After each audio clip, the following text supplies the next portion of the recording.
Salut à tous, on se retrouve aujourd'hui pour une nouvelle vidéo de déballage et de présentation de la 960 d'Asus dont je vous avais déjà parlé dans la vidéo où je vous donnais mon avis sur la 960. Donc je vais revenir un petit peu plus en détail sur ce modèle précis. Alors, au niveau, dans un premier temps, des informations sur l'emballage, il n'y a rien de bien intéressant, à part le fait qu'on a la fonctionnalité 0dB fan qui est présente sur toutes les 960, qui permet au ventilo de s'éteindre en dessous d'une certaine charge, et on a XSplit Gamecaster dont une licence d'1 an est offerte, donc ça on trouvait ça chez d'autres marques aussi. Donc c'est un petit plus pour ceux qui veulent se lancer dans le streaming. Et sans plus tarder, on va regarder maintenant ce qui est présent à l'intérieur de la boîte, puisque c'est un peu plus ça qui nous intéresse. Alors on va mettre la carte de côté dans un premier temps pour regarder un peu le bundle. Donc on a un adaptateur DVI vers VGA, un guide d'installation rapide ainsi que les pilotes non à jour sur un DVD. Le petit bonus de ce bundle très classique, c'est l'autocollant Strix que vous pourrez apposer sur votre boîtier. Au niveau de la carte graphique en elle-même, alors c'est un design très classique, double ventilo, ils ont un diamètre assez petit mais ils feront le travail. Un thème rouge et noir, le cache sur le dessus est en plastique, donc c'est très classique. Le petit bonus, c'est l'arrière avec une backplate. Ça c'est vraiment sympa que Asus mette ça de plus en plus sur les cartes graphiques parce que des fois ça se perd.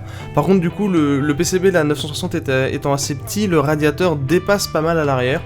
C'est pas non plus très gênant, mais il faut le garder en tête. La carte passera de toute façon dans tous les boîtiers.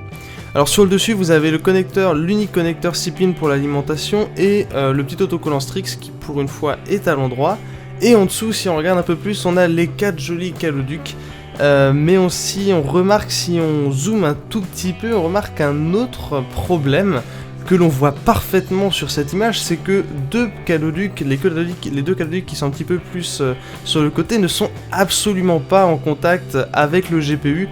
Je l'avais déjà évoqué lors des précédents lives et là du coup j'avais pu démonter la carte pour voir en fait d'où venait ce souci.